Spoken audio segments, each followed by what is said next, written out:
Đi ra em đi ra ngoài.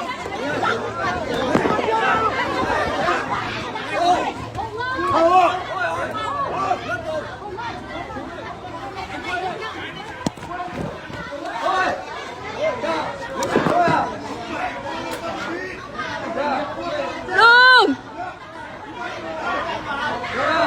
Ăn cơm cháo à?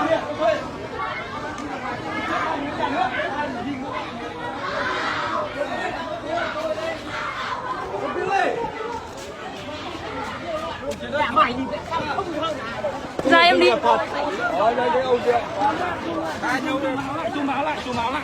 Chị Nam ơi.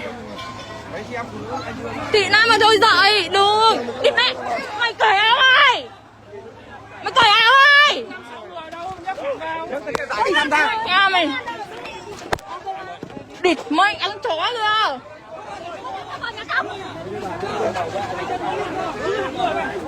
Con kia mày cởi áo ơi.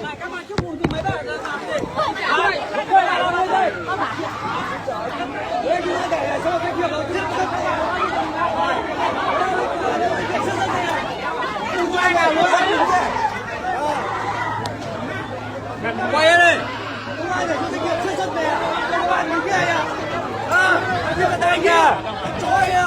Đánh rồi. Mày ăn chó anh này mày thích không? Mày cướp điện thoại ơi! Đi ra ngoài. Mày cướp à? Chạy có đâu rồi? Đủ rồi về mấy thằng. Chạy có đâu rồi? Đây là đánh nhá. Đánh nhá. Gây quận. Mẹ bà còn bà xin được bây giờ đi. Vơ vẩn.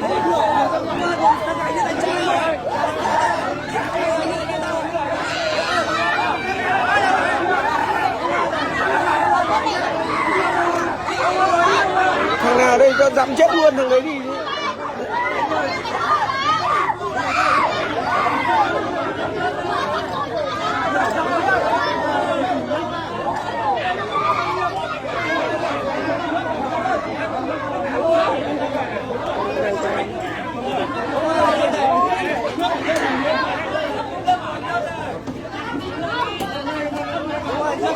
Bổ một người, một thằng đủ rồi, làm leo để 3 thằng kéo một người đàn bà.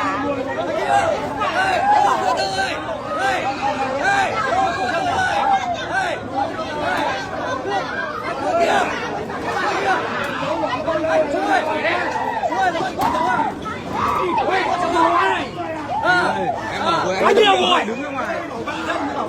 Không phải vùng cái địch vẹn. Kia kìa. Đó.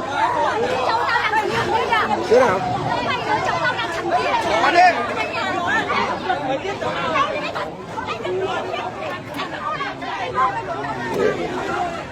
Đi đây. Cái đứa nào lôi theo cái bỏ cái này ra đi. Thực tế này làm sao mà mình che làm gì? Giờ mình lôi nó như thế này làm sao mình che? Che đậy làm gì? Đây nè, nó nằm này che làm sao mình cái che đậy làm gì? Nó là thực tế. Làm sao mình che đậy làm gì? Để nó nằm đấy chúng mày lôi nó ra đây, nó nằm đấy thì để nó nằm đấy. Làm sao mà đây thực tế không phải nên mẹ bí quan cái gì chúng mày thế này mà chúng mày gọi bí quan được à? Chúng mày ngu đấy, kệ nó nằm nào kệ bố nó, phải không? Anh trường hợp nào anh sao lại quay phim nhỉ? Không, Anh là người nhà hay người dân nhỉ? tôi là người nhà. Anh người dân nhỉ? Tôi là anh đây. Em bảo anh này, em mày. Tôi đang quay xem một cái thực tế. Đúng rồi, biết rồi. Có sai phạm như nào thì anh làm đơn tố cáo. Biết rồi, biết rồi. Chứ mình không lên livestream này. Nhá, anh livestream như này. Đây không livestream, đây quay trực tiếp thôi. Đây không livestream. Đây không livestream thì là gì? Đây tôi quay. Anh ta đi. Đây tôi đi. Đây là anh em đang còn nhàng nhắc nhỏ anh nhá. Bởi vì cái này nếu sai ở đâu? Thế sai chứ nhưng mà đây các bác làm đơn tố cáo được chưa? Nhưng mà đây cấm quay phim chụp ảnh à? Không có đây là khu cưỡng chế anh nhá. Khu cưỡng chế. Anh phải hiểu thế. Cái gì?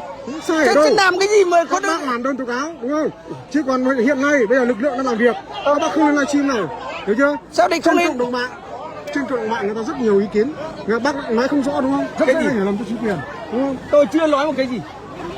Sao? Bác vẫn quay phim đúng không? Tôi vẫn đang quay đấy. Tôi đang quay đây.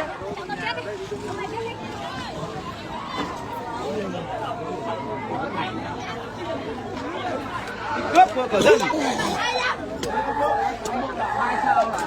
Đây là sinh loại đầu trâu mật ngựa đây.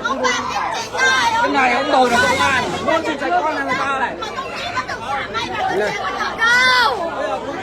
Ông bà đi trên chúng tôi là mày, nó cũng đi ông bà vẫn là nó đi rồi không đi bắt đầu đi đây bà đi đây có chọn đâu, sao lại không được mà em muốn đi mày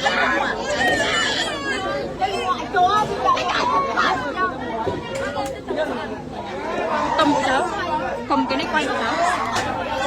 Cái nó cấm không có quay.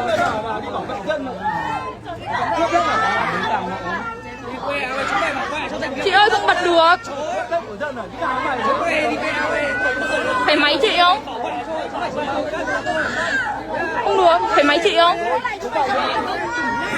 Anh Dũng ơi, còn ai được không? Máy đến máy chị. Cầm đi chị.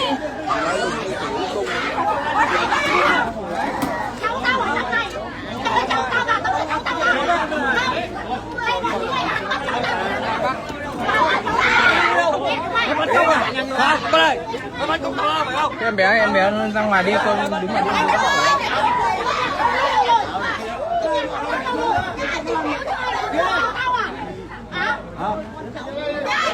Công an gì?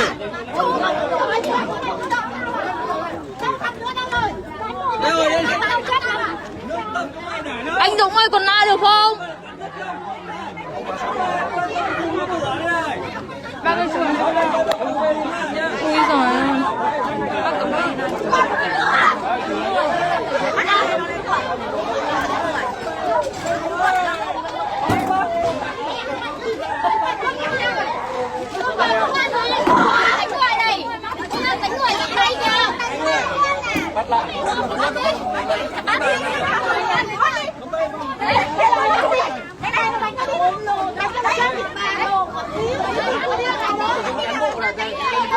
Cái gì?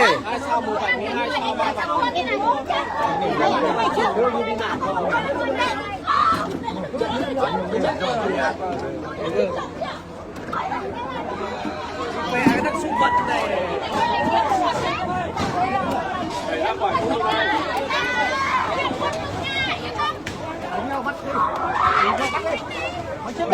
Bắt.